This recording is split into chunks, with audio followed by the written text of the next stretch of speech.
Hey so hello and welcome back everyone to this another beautiful wonderful सा video. आज के video में हम लोग देखने वाले हैं law relating to civil procedure. Civil procedure जो है एक बहुत ही इंपॉर्टेंट चैप्टर है आपके एग्जामिनेशन के लिए। वैसे बोला जाए तो सिविल प्रोसीजर से अच्छा खासा मार्क्स पूछा जाता है हर एग्जामिनेशन में।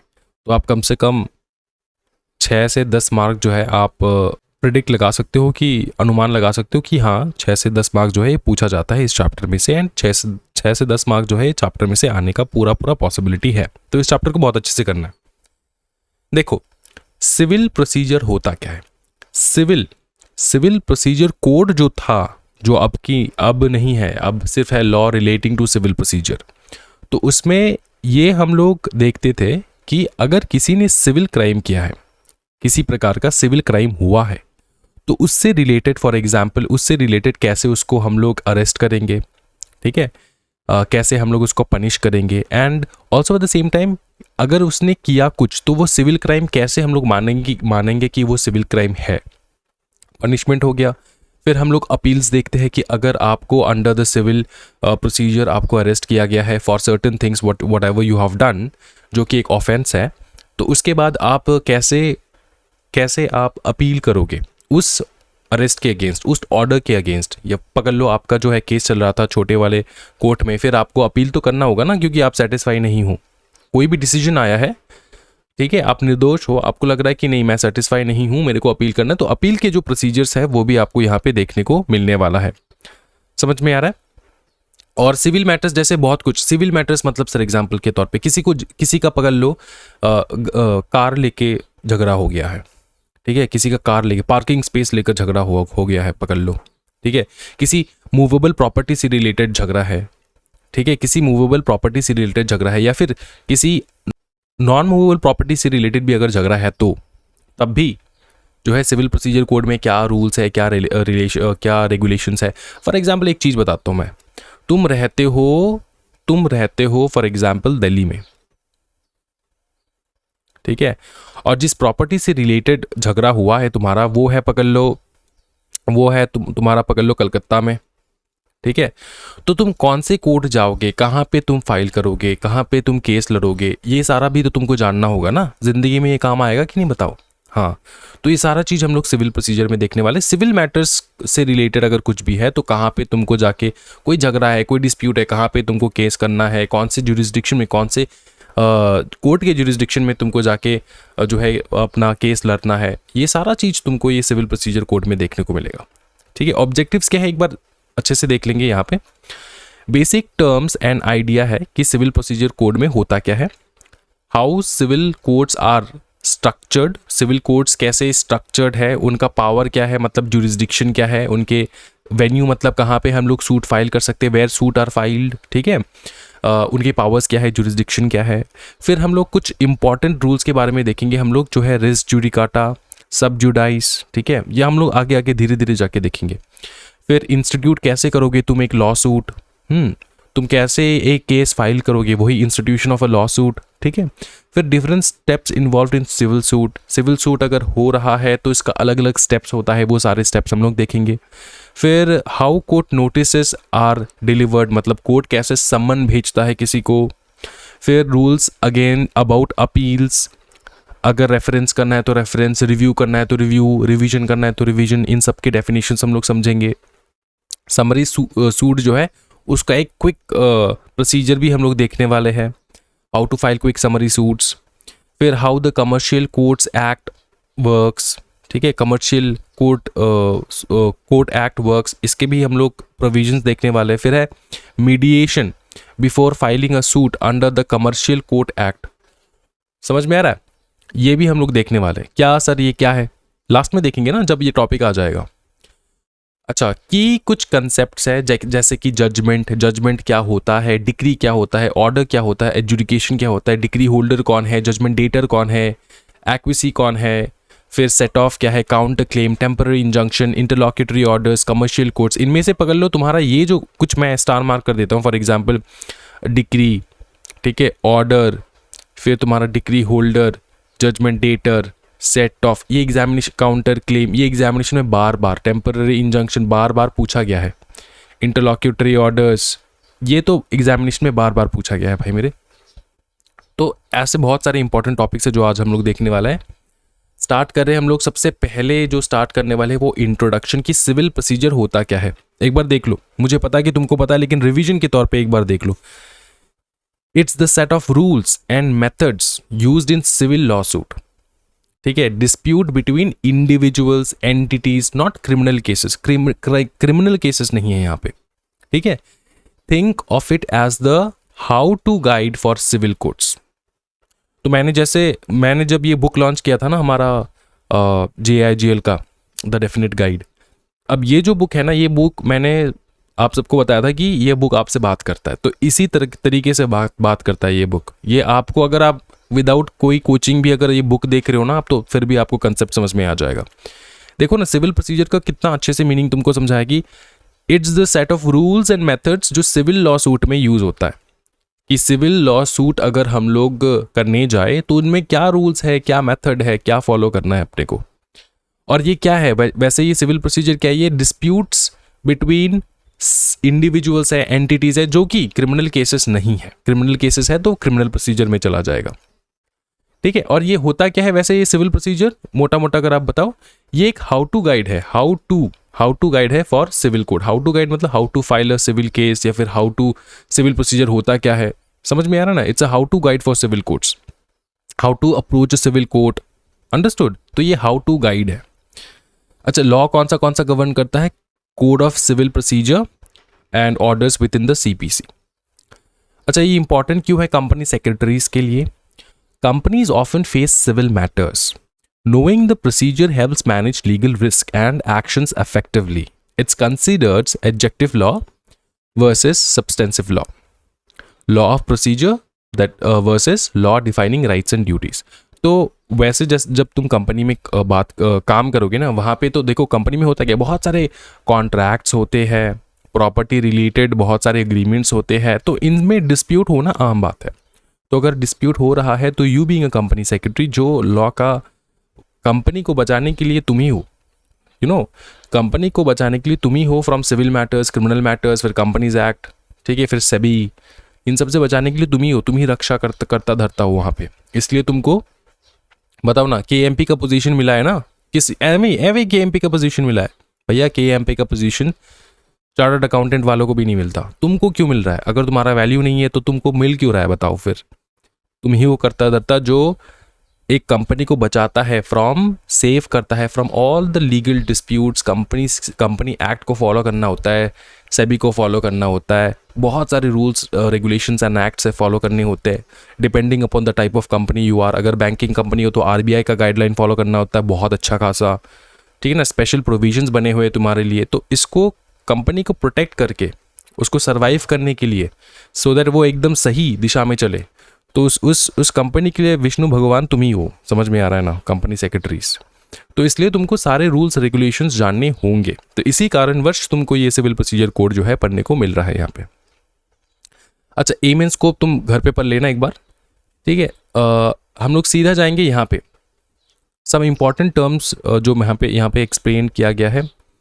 सबसे पहला इंपॉर्टेंट टर्म जो है, अच्छा ये देख लेते एक बार, कॉज ऑफ एक्शन एग्जामिनेशन में आ सकता है। Cause of action, cause of action मतलब what it is. Cause of action क्या है? The reason why someone files a law suit. तुम जो लॉ सूट फाइल कर रहे हो इसके पीछे रीजन क्या है? It is the set of essential facts that plaintiff, जो कि सूट पर्सन सुइंग। अब बहुत सारे स्टूडेंट्स को प्लेंटिफ का डेफिनेशन पता नहीं है, ये होता कौन है प्लेंटिफ? ये वो इंसान होता है जो सू करता है, person suing must prove to get a judgment. It's the foundation of the suit. मतलब ये होता है कॉज ऑफ एक्शन क्या है मोटा मोटा, ये वो रीजन है जिसके कारण वर्ष कोई भी इंसान लॉ सूट फाइल करता है। और ये रीजन में वो अपने पास अपने एसेंशियल फैक्ट्स रखता है। कौन रखता है? प्लेंटिफ रखता है। प्लेंटिफ कौन? वही इंसान जो सू कर रहा है, उसको हम लोग प्लेंटिफ बुलाते हैं। और यही जो एसेंशियल फैक्ट्स है वो प्रूव करेगा जजमेंट जो है, must prove to get a judgment. तुमको प्रूव करना होगा कि तुमने जो ये केस फाइल किया तुम सही हो और ये गलत काम तुम्हारे साथ हुआ है, ठीक है। ये फाउंडेशन है सूट का। अगर तुम्हारे पास कॉज ऑफ एक्शन नहीं है, तुम जाके क्या बोल के तुम सूट फाइल करोगे? तुम पुलिस स्टेशन में जाके क्या बताओगे? मेरे को ऐसे मज़ा आ रहा है, मैं सूट फाइल करूंगा। पुलिस ऑफिसर तुमसे पूछेगा कि रीज़न क्या है। तो तुम्हारे पास अगर कॉज ऑफ एक्शन नहीं है, वही रीज़न नहीं है, कॉज ऑफ एक्शन नहीं है, तो तुम्हारा तो केस हो ही नहीं सकता। तुम्हारे पास कॉज ऑफ एक्शन होना होगा।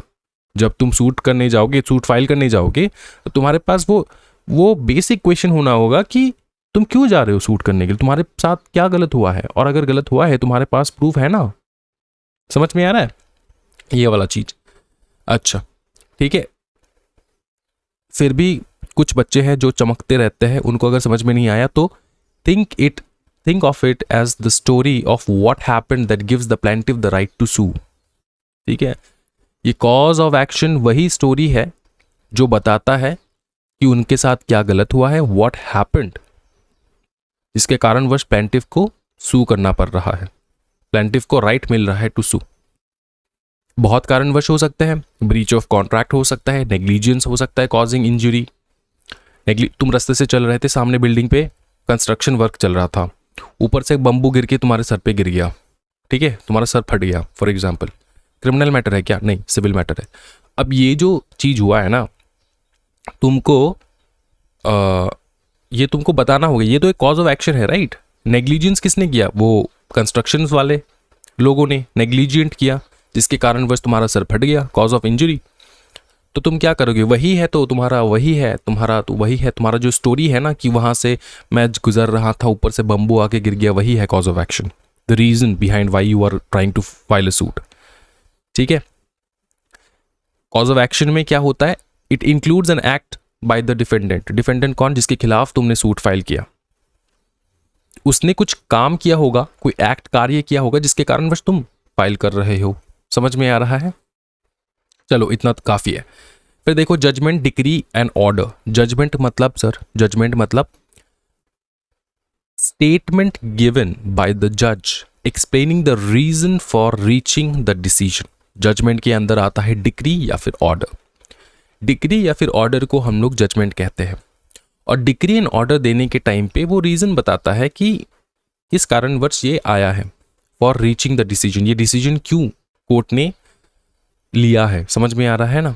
तो यही है, ये एक स्टेटमेंट देता है जज एक स्टेटमेंट देता है, वो एक्सप्लेन करता है कि ये कारणवश मैं या तो डिक्री या फिर ऑर्डर जो है ये पास कर रहा हूं। समझ में आ रहा है?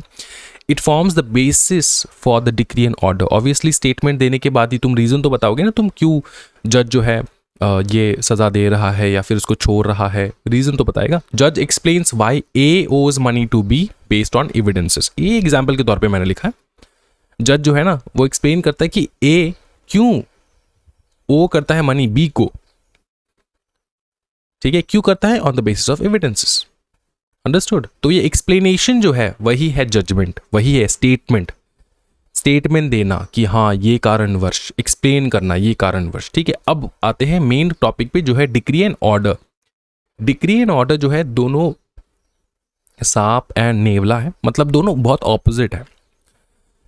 डिक्री का मतलब क्या होता है? डिक्री में कुछ एक्सप्रेशंस होते हैं। एक्सप्रेशंस जैसे कि सर डिक्री एंड ऑर्डर एक दूसरे के अगेंस्ट या फिर एक दूसरे से कैसे भिन्न है, कैसे डिफरेंट है, ये समझा दो एकदम बेसिक टर्म में। बेसिक टर्म में तुमको मैं समझाऊं, डिक्री जब दिया जाता है ना, डिक्री जब कोर्ट पास करता है ना, वैसे कोर्ट क्या करता है, पार्टीज के जो राइट्स है, लाइबिलिटीज है, सबको देख के, प्रॉपर देख के, इन्वेस्टिगेशन करके, सब कुछ करने के बाद वो डिक्री पास करता है।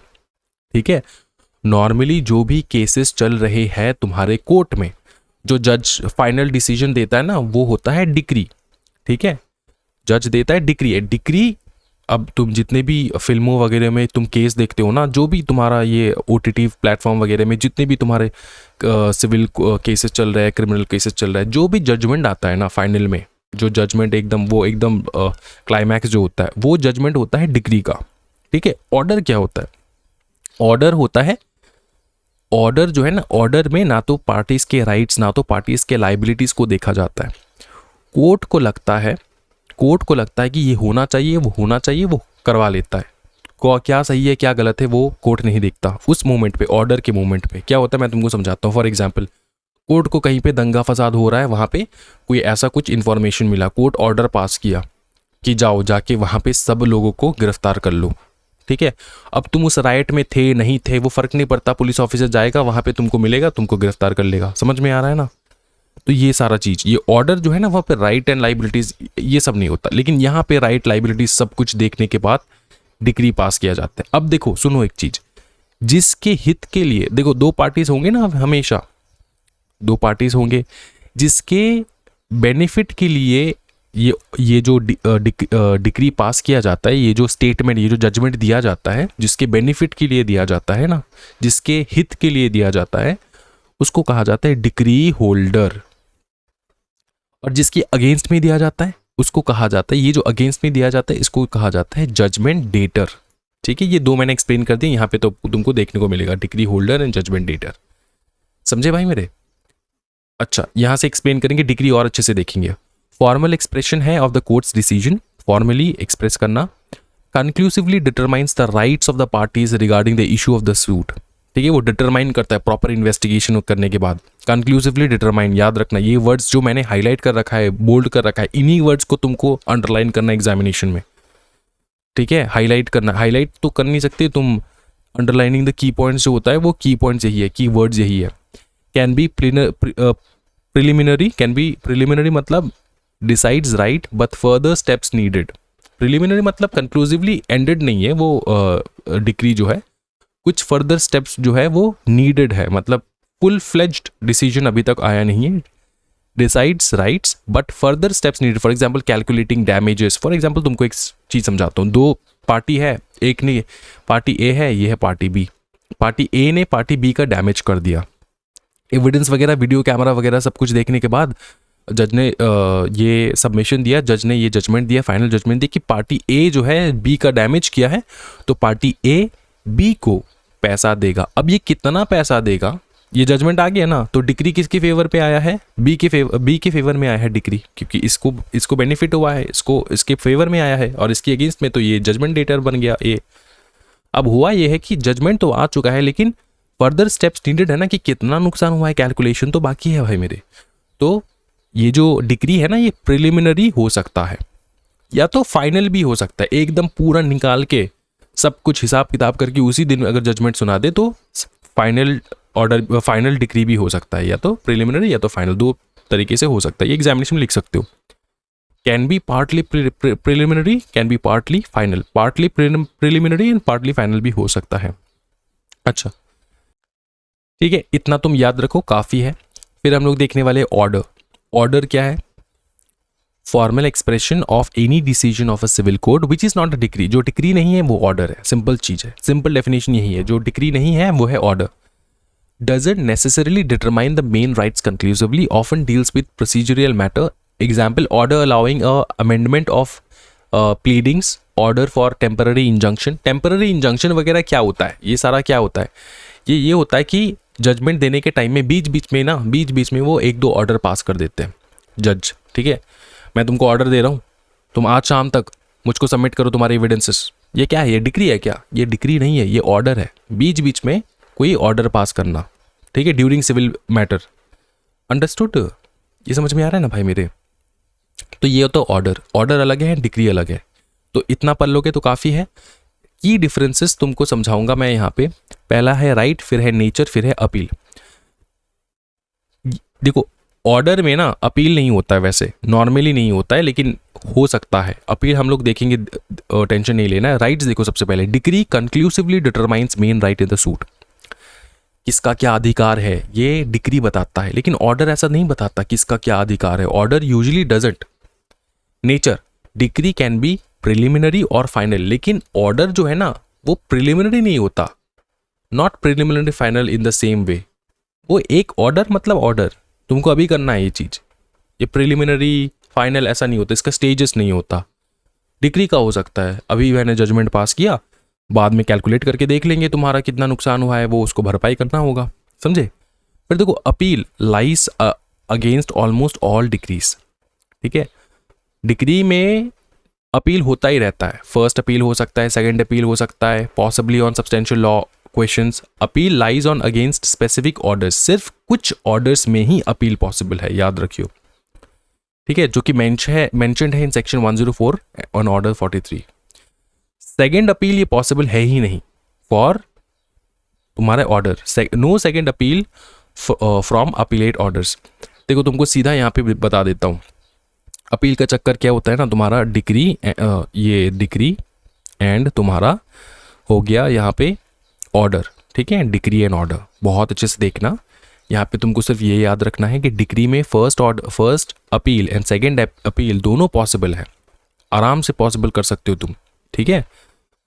एंड ऑर्डर में ना नॉर्मली तुम्हारा अपील पॉसिबल होता नहीं है, लेकिन कुछ केसेस में फर्स्ट अपील तो तुम कर ही सकते हो। वो कौन से केसेस हैं? वो केसेस है जो सेक्शन 104 में स्टेटेड है, ऑर्डर नंबर 43, ठीक है, 104 में स्टेटेड है। इस बात का याद रखना तुम, सेकंड अपील पॉसिबल नहीं होता, नो सेकंड अपील, याद रखियो, no second appeal, no second appeal, इस बात का ध्यान रखना, ठीक है, डिक्री एंड ऑर्डर का। चलो काफी है। डिक्री होल्डर कौन है? Anyone in whose favour a decree has been passed, ठीक है। जजमेंट ईटर कौन है? Anyone against whom a decree has been passed, ठीक है, हैज बीन पास्ड। बहुत बढ़िया सर, बहुत ही बढ़िया। सिविल कोड का हायरार्की एक बार देख लेते हैं।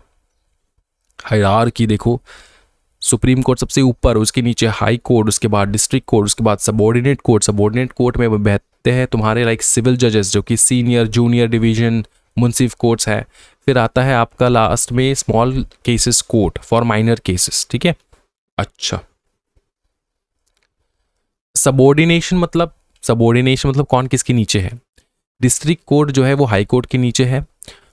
Lower civil courts and small courts जो है are subordinate to high court and district court. District court के नीचे आते हैं तुम्हारे civil courts, lower civil courts and small cases courts जो है वो डिस्ट्रिक्ट कोर्ट के नीचे आते हैं। तो यही है हायरार्की, तुमको तो यहाँ पे मैंने एक्सप्लेन कर ही दिया। वैसे भी सुप्रीम कोर्ट आते हैं, उसके बाद हाई कोर्ट, डिस्ट्रिक्ट कोर्ट, उसके बाद नीचे ये सारा आते हैं, ठीक है। ये हायरार्की ये पूरा एक्सप्लेनेशन हो चुका है, ठीक है, टेंशन नहीं लेना है।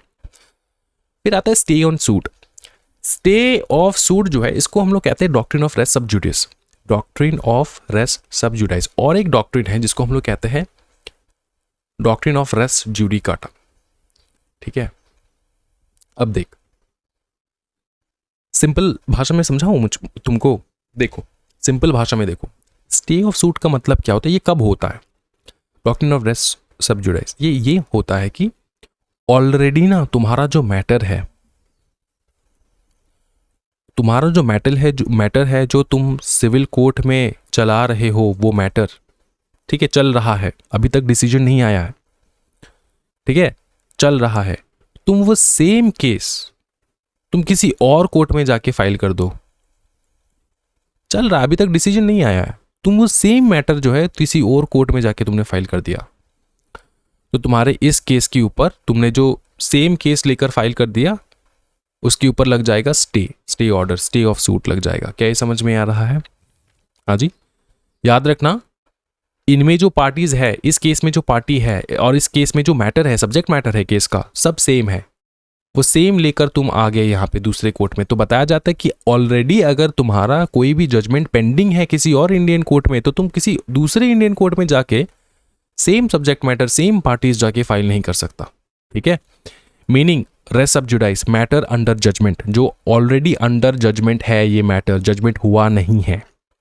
Rule, if a suit is already pending in A competent court in India, ठीक है, a second suit filed later on the same subject matter between the same parties litigating under the same title should not be tried, ठीक है।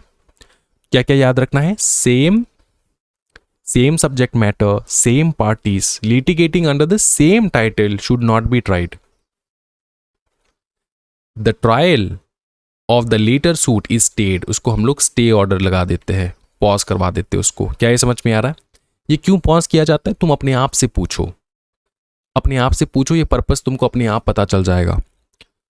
Prevent करने के लिए court from trying the same issue simultaneously.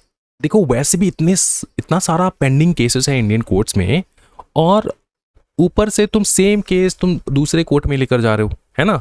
तो prevent court from trying the same matter, तो अलग अलग court को प्रिवेंट करने के लिए कि सेम मैटर वो लोग ट्राई करें, उसको प्रिवेंट करने के लिए। फिर है अवॉइड कन्फ्लिक्टिंग डिसीजंस, इस कोर्ट का डिसीजन अलग हो सकता है, इस कोर्ट का डिसीजन अलग हो सकता है।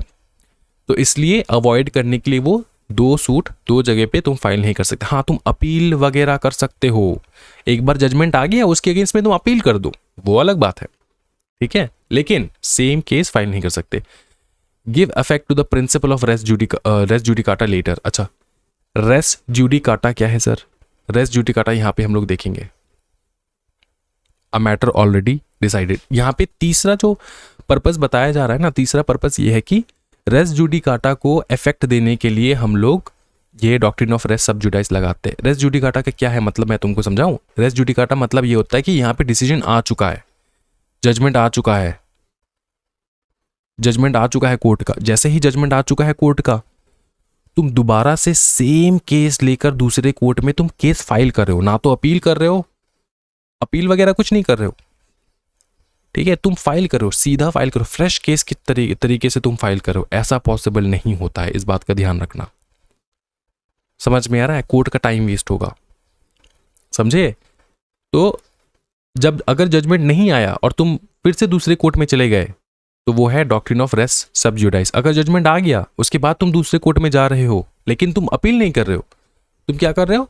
तुम केस फाइल कर रहे हो, सेम केस, सेम जो ऑलरेडी जजमेंट आ चुका है, नए से नया सीरियस से स्टार्ट करना चाहते हो तुम उस केस को। ऐसा पॉसिबल नहीं है। अपील पॉसिबल है लेकिन ये वाला पॉसिबल नहीं है, वो है डॉक्ट्रिन ऑफ रेस जुडिकाटा। ये समझ में आ चुका है? कंडीशंस क्या है? कंडीशंस क्या है अपने आप से पूछो। दो सूट होंगे ऑब्वियसली, तभी ना जाके दो सूट हो रहा है ना यहाँ पे, ये पहला सूट ये दूसरा सूट, दो सूट होगा तब जाके हम लोग कहेंगे कि हाँ ये डॉक्ट्रिन ऑफ रेस सबजुडाइस है।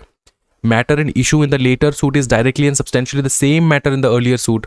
बाद में जो सूट फाइल किया वो सेम मैटर अर्लियर सूट में था। Parties are the same, litigation under the same title, earlier suit is pending in competent court, court में अभी भी पेंडिंग है, ठीक है। अच्छा, सीधा यहाँ पे आओ फिर। रेस जुडिकाटा है क्या? Res judicata a matter already decided, जिसमें डिसीजन आ चुका है। A court shall not try any suit और issue which has already been finally decided in previous suit between the same parties under the same title by a competent court. Already decision आ चुका है तो तुम फिर से trial के लिए नहीं भेजोगे, ठीक है, फिर से ट्रायल के लिए तुम नहीं भेजोगे।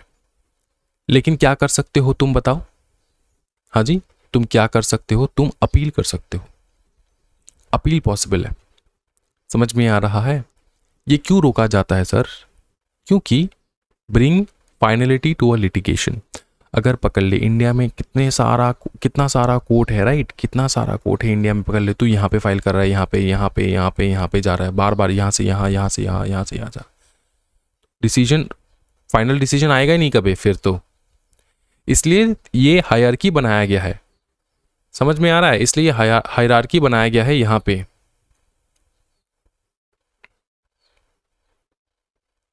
ये जो हायरार्की बनाया गया है यहाँ पे, इसीलिए तुम छोटे कोर्ट में जाओगे, अब छोटे कोर्ट तो बहुत सारे हैं, तुम अलग अलग कोर्ट में घूमते रहोगे नहीं, एक ही छोटे कोर्ट में जाओगे, डिसीजन आएगा अपील करोगे, फिर डिसीजन आएगा अपील करोगे, फिर डिसीजन आएगा अपील करोगे, फिर डिसीजन आएगा, फाइनल अपील कर सकते हो तुम सुप्रीम कोर्ट में। समझ में? तो ये स्टेप्स जो है ना, ये एकदम मैक्सिमम स्टेप्स है, ठीक है। नॉर्मली तुम्हारा डिस्ट्रिक्ट कोर्ट में अगर तुम लगा रहे हो, ठीक है, डिस्ट्रिक्ट कोर्ट 1 2 3 3 स्टेप में तुम्हारा फाइनल डिसीजन आ जाता है, एकदम फाइनल। इसके ऊपर तो डोनाल्ड ट्रंप पे कुछ नहीं कर सकते। समझ में आ रहा है? सुप्रीम कोर्ट का ऑर्डर है, ठीक है। और अगर तुम ऐसे हायरार्की मेथड से नहीं जा रहे हो, तुम एकदम सेम पावर वाले कोर्ट्स में जा रहे हो, तो वो खत्म नहीं होगा कभी भी। समझ में आ रहा है? इसलिए यहाँ पे बताया जा रहा है तुम अपील करो, ऊपर वाले कोर्ट में जाओ, नीचे वाले कोर्ट में नहीं रहो। नीचे वाले कोर्ट में कर रहे हो तो वो नॉट ट्रायबल है, समझे? समझ में आ रहा है? Bring finality to a litigation. अच्छा, prevent parties from being harassed twice for the same case. Harassment को रोकने के लिए, तुम पावरफुल हो, तुम्हारे पास पैसा है, तुम गरीब को बार बार कोर्ट में खींच रहे हो। Avoid conflicting decisions, prevent wasting court time. समझ में आ चुका है सर? अच्छा, कंडीशंस क्या है? वो सेम है कंडीशंस जो ऊपर हम लोगों ने सीखा है। Matter directly and substantially in issue in the later suit was also directly and substantially in issue in the former suit, जिसका जजमेंट आ चुका है। Former suit was between the same parties were litigating under the same title. The court has decided the former suit was competent to try the later suit. मतलब court has that decided the former suit was competent to try the later suit. इसका मतलब ये है कि जो तुमने second वाले court में केस लगाया था ना, वो किस लिए लगाया था? क्योंकि पहले वाला कोर्ट जो है वो कम्पिटेंट नहीं था क्या? कम्पिटेंट था ना, तो फिर तुमने क्यों लगाया? तो अगर तुम लगा रहे हो तो ये किस में आ जाएगा? रेस जुडिकाटा में आ जाएगा, रेस जुडिकाटा में आ जाएगा, क्योंकि वो तो कम्पिटेंट था ही, वो पहला वाला कोर्ट पूरा पूरा कम्पिटेंट था वो भाई। तो तुम सेकंड कोर्ट में क्यों आए? तुम उसके ऊपर में जाओ ना, हाई कोर्ट में जाओ, समझे ना? The matter was heard and finally decided in the former suit. Farmer मतलब क्या होता है? पहला वाला, फर्स्ट सूट, फर्स्ट केस जो इस पहले कोर्ट में गया था, वो डिसीजन आ चुका था, फाइनली डिसीजन हो चुका था। तो तुमको इसको दोबारा यहाँ पे लाने का कोई आवश्यकता नहीं था, तुम ऊपर जाओ, नीचे नहीं। ठीक है, की एस्पेक्ट्स इसको रीड कर लेना एक बार, इंपॉर्टेंट चीज पूरा समझा चुका हूं तुमको। फिर है jurisdiction of court and venue of suit. बहुत इंपॉर्टेंट टाइटल है ये, देखो, jurisdiction of suit and venue of suit, jurisdiction of court and venue of suit. इसका मतलब क्या होता है? जुरिस्डिक्शन ऑफ कोर्ट का मतलब होता है पावर ऑफ द कोर्ट, कहां तक वो जा सकता है, पावर ऑफ द कोर्ट। ठीक है, कहां तक? अमेरिका जा सकता है इंडिया का कोर्ट? नहीं। तो इंडिया के जो छोटे छोटे कोर्ट्स है ना, वो छोटे छोटे जगह तक लिमिटेड है, उसके जुरिस्डिक्शन के अंदर तक वो लिमिटेड है, समझे? तो ये कोर्ट, हर कोर्ट का एक जुरिस्डिक्शन होता है, मतलब एक एरिया होता है, इस एरिया के अंदर इसका पावर यहीं तक चलेगा, दूसरे जगह पे नहीं चलने वाला। तो तुमको प्रॉपर उसी कोर्ट में जाके तुमको केस लड़ना है जिसका पावर है उस केस को लड़ने के लिए। क्या ये समझ में आ रहा है? इसीलिए हम लोग ये पढ़ने वाले हैं, तुमको समझाने के लिए कि कौन से कोर्ट में तुम जाओगे। एंड वेन्यू ऑफ सूट मतलब कहाँ पे तुम सूट फाइल करोगे ऑब्वियसली, एंड कोर्ट के जो पावर्स है वो भी हम लोग देखने वाले हैं। जुरिस्डिक्शन देखो, मतलब क्या होता है? जुरिस्डिक्शन का मतलब होता है the authority of the court to hear and decide a case, कि कोर्ट का पावर है कि नहीं कि वो ये केस सुन सकता है। सेक्शन 9 कहता है court to try all civil suit unless barred. Civil courts have power to try all suits of a civil nature unless specifically barred. मतलब ये सारे सिविल मैटर्स सिविल कोर्ट्स देख सकते हैं, अनलेस कुछ सिविल मैटर्स हैं जो स्पेसिफिकली बताया गया है, उसको तुम सिविल कोर्ट में लड़ नहीं सकते। ठीक है, फिर है सिविल नेचर का होना चाहिए, suit involving disputes over private rights and obligations, civil nature का होना चाहिए।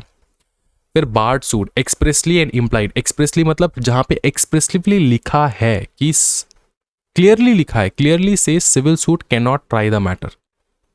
ठीक है, फॉर एग्जाम्पल इंडस्ट्रियल ट्राइब्यूनल का कोई मैटर है, रेंट ट्राइब्यूनल का कोई मैटर है, ये अलग अलग तुम्हारे जो है एक प्रकार का कोर्ट है, लेकिन ये ट्रिब्यूनल कहते हैं हम लोग इसको, है ना। ये जो बेसिक वाला चीज है ना, वो बेसिक वाला तो तुमको रेगुलर क्लासेस में मिलेगा, है ना।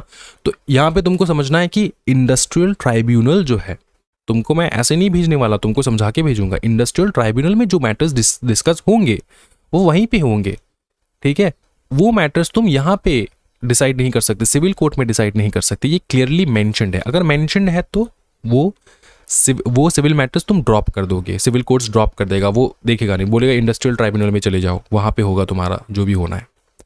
When a statute creates a new right liability and provides a special remedy forum for it, मतलब कोई भी स्टैट्यूट मतलब रिटन लॉ, पार्लियामेंट में लॉ पास हुआ है वो, उसके बारे में बात कर रहे हैं हम लोग। रिटन लॉ में लिखा है कोई नया राइट आया है, कोई नया लाइबिलिटी आया है, जिसके तहत बताया जा रहा है कि सिविल कोड तुम ये वाला जो है, ये वाला केसेस तुम नहीं लड़ सकते, समझे। ठीक है, क्यों नहीं लड़ सकते? क्योंकि इन सारे मैटर्स के लिए ना हम लोगों ने कोई स्पेशल रेमेडी एंड फोरम बना रखा है। फॉर एग्जांपल इंडस्ट्रियल मैटर के लिए इंडस्ट्रियल ट्राइब्यूनल, तो तुम मत लेकर चले जाना वो वाला चीज, ठीक है, वो वाले मैटर्स तुम अपने आप में मत ले लेना। ठीक है, इजी ना, कोई दिक्कत तो नहीं है। Jurisdiction of court and venue of suit तो इतना बढ़िया है भाई मेरे, कोई टेंशन वाली बात है ही नहीं। फिर टाइप्स ऑफ जुरिस्डिक्शन देखेंगे हम लोग भाई मेरे, जुरिस्डिक्शन किस प्रकार से होता है, किन प्रकार का होता है भाई मेरे। पहला होता है सब्जेक्ट मैटर का जुरिस्डिक्शन। सब्जेक्ट मैटर तुमको समझाऊं मैं? हाँ, सब्जेक्ट मैटर मतलब कोई अगर फैमिली ड्रामा चल रहा है वो जाएगा फैमिली कोर्ट में, कोई, ठीक है, फैमिली कोर्ट फॉर डिवोर्स, समझे। स्मॉल छोटे मोटे केसेस है तो वो जाएगा court for minor monetary claims के लिए, स्मॉल कोर्ट्स में चला जाएगा फॉर माइनर मॉनेटरी क्लेम, छोटे मोटे 500 रुपए का क्लेम है, छोटे मोटे कोर्ट में जाएगा, वो थोड़ी ना डिस्ट्रिक्ट कोर्ट का टाइम वेस्ट करेगा। घर का झमेला है, ठीक है, फैमिली कोर्ट में जाएगा वो, ठीक है, इनके लिए अलग अलग ज्यूरिसडिक्शन। तो सब्जेक्ट मैटर जैसे तुम्हारा सब्जेक्ट उस प्रकार का jurisdiction, subject matter jurisdiction. Family court का ज्यूरिसडिक्शन अलग, ये फैमिली कोर्ट वाला फैमिली मैटर्स देखता है, सास बहू वाला चीज, और ये स्मॉल केसेस पिटी मॉनेटरी क्लेम्स जो है वो देखता है। तो ये सब्जेक्ट मैटर के हिसाब से डिसाइड होता है कौन सा कोर्ट क्या लड़ेगा, क्या देखेगा, ठीक है। फिर आता है तुम्हारा territorial jurisdiction, power over cases arising with in specific geographical limit. मतलब कलकत्ता हाई कोर्ट का लिमिट उसके कलकत्ता के अंदर है, बॉम्बे हाई कोर्ट का लिमिट महाराष्ट्र के अंदर है, ठीक है। तो इस प्रकार से ना लिमिट सेट किया जाता है कि कौन से कोर्ट का कहाँ तक लिमिट है। सुप्रीम कोर्ट का पूरे भारत में लिमिट है भाई, पूरे भारत में, समझे भाई मेरे। फिर है पिक्यूनरी ज्यूरिसडिक्शन। पिक्यूनरी ज्यूरिसडिक्शन मतलब मॉनेटरी वैल्यू का। पकड़ ले कोई केस है जिसमें 4000 करोड़ का घोटाला हुआ है, क्या वो फैमिली कोर्ट में चला जाएगा? पॉसिबल है? नहीं। इतना बड़ा अमाउंट है ना, ये छोटे मोटे डिस्ट्रिक्ट कोर्ट भी नहीं देख सकते, सीधा हाई कोर्ट जाएगा, सीधा हाई कोर्ट जाएगा या फिर सीधा सुप्रीम कोर्ट चला जाएगा। तो ये मॉनेटरी भी है, मॉनेटरी ज्यूरिसडिक्शन भी है। तुम्हारे पास कितना रुपए का केस, कितने रुपए के लिटिगेशंस के रिलेटेड केस लड़ने का पावर है, वो भी अलग अलग होते हैं, ठीक है। Power limited by the monetary value of the suit. High court, district court generally have unlimited pecuniary jurisdiction, lower courts have limit. तो लोअर कोर्ट में थोड़ा लिमिट है, लेकिन district court and high court and obviously supreme court जो है उनमें कोई limit नहीं होता। वो नॉर्मली 400 करोड़ 500 करोड़ वो देख सकते, कोई टेंशन वाली बात नहीं है, समझे। 1000 करोड़, फिर तो 1000 करोड़ तो फिर तो गवर्नमेंट फेलियर। फिर है देखो jurisdiction over person generally applies to everyone within territory except foreign rulers, states, diplomats। foreign के कोई diplomats है, foreign के कोई आदमी आके यहाँ पे बैठे हैं, ठीक है, foreign rulers है यहाँ पे, तो सेंट्रल गवर्नमेंट का कंसेंट लेना होगा उनसे, उनके ऊपर अगर केस करना है तुमको तो। अदर क्लासिफिकेशन ओरिजिनल जुरिस्डिक्शन होता है एक, दूसरा होता है अपीलेट जुरिस्डिक्शन। ये तो बेसिक जो है क्लासिफिकेशन है। ओरिजिनल जुरिस्डिक्शन मतलब जहां पे फ्रेश केसेस आते हैं, अपीलेट जुरिस्डिक्शन मतलब power to hear appeal from lower court decisions, ठीक है। तो अपीलेट जुरिस्डिक्शन में ना वैसे भी नया केस सुनने का उनके पास भी अधिकार होता है। जैसे तुमको समझाता हूं मैं, देखो यहाँ पे क्या बोला जा रहा है, मैं तुमको समझाऊं। यहाँ पे बोला जा रहा है ना, ये सारे अपीलेट कोर्ट्स है, for example supreme court, high court, district court. क्योंकि अपील कहाँ से होके आएगा, ये सबऑर्डिनेट कोर्ट से अपील होके ऊपर जाएगा ना, इसलिए इनको बोला जा रहा है कि अपीलेबल कोर्ट है। हाई कोर्ट भी अपीलेबल, डिस्ट्रिक्ट कोर्ट का डिसीजन अच्छा नहीं आया तो हाई कोर्ट अपील करोगे, ये अपील सुनेगा। लेकिन क्या इसका मतलब ये है कि इनमें ओरिजिनल केसेस जो है वो फाइल नहीं होते? आंसर है नो, ओरिजिनल केसेस भी फाइल होते हैं। तो इस बात का ध्यान रखना। बेसिक डिफरेंसेस है ये कि स्मॉलर कोर्ट जो है ना, ये तो अपीलेबल हो ही नहीं सकते। इनके नीचे कौन है? इनके नीचे तो है ही नहीं कौन, कोई भी। तो ये तो अपीलेबल कोर्ट्स नहीं है, ये सिर्फ एकदम नया नया फ्रेश कोई केसेस देखते हैं। समझ में आ रहा है? Appealable cases and appealable courts and बताओ ना क्या ओरिजिनल जुरिस्डिक्शन वाला court, original jurisdiction, appealable jurisdiction या फिर अपीलेट जुरिस्डिक्शन कह सकते हो तुम। क्या ये समझ में आ चुका है? बहुत बढ़िया सर। फिर है प्लेस ऑफ स्यूइंग, बहुत इंपॉर्टेंट है। प्लेस ऑफ स्यूइंग, तुम कहाँ पे सू करोगे? तुम्हारा प्रॉपर्टी नोएडा में है, तुम कहाँ पे सू करोगे? पकड़ लो, तुम कलकत्ता में आके सू करोगे क्या? नहीं, जहाँ पे तुम्हारा प्रॉपर्टी है वहाँ पे तुम सू करोगे ना भाई। जनरल नॉलेज तो ये लिख के दिए उन लोगों ने, बहुत बड़ा चढ़ा के लिख के रखा है, लेकिन करेंगे, कोई टेंशन वाली बात नहीं। सेक्शन 15 कहता है टेरिटोरियल जुरिस्डिक्शन के बारे में, lowest grade court file the suit in the lowest competent court that can try it, ठीक है। सेक्शन 16 कहता है suits relating to immovable property file where the property is located applies to suit for recovering of property, partition, foreclosure, sales, redemption of mortgage, determining rights। determining my rights मतलब किसका right क्या है वो determine करने के लिए, interest in property, compensation for wrong of immovable property, recovery of movable property under distraint attachments, ठीक है। ये सारे केसेस में तुम वहां पे करोगे जहां पे वो इमूवेबल प्रॉपर्टी रहता है। File where the property is located, समझे। अब देखो सेक्शन 17 क्या कहता है, property different jurisdiction if property spans multiple courts jurisdiction, file in any of those courts where a portion is located. For example, तुम्हारा जो भी प्रॉपर्टी है, ठीक है, ये ए वाले कोर्ट एंड बी वाले कोर्ट दोनों के जुरिस्डिक्शन में आता है, तो किसी भी एक कोर्ट में तुम कर सकते हो, कोई टेंशन वाली बात नहीं है. अनसर्टेन जुरिस्डिक्शन, तुमको पता नहीं किसकी जुरिस्डिक्शन में आ रहा हो.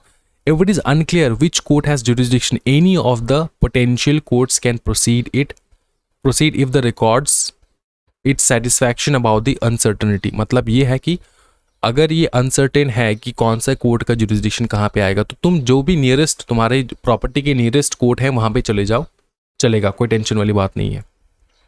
क्योंकि अनसर्टेन है ना, अगर सर्टेन है तो वही कोर्ट तुमको भेज देगा, बोलेगा तुम वहाँ पे जाओ. फिर रॉन्ग टू पर्सन और मूवेबल्स, मूवेबल प्रॉपर्टी से रिलेटेड रॉन्ग अगर हुआ है तो file either where the wrong was done और where the defendant resides works, plaintiff's choice.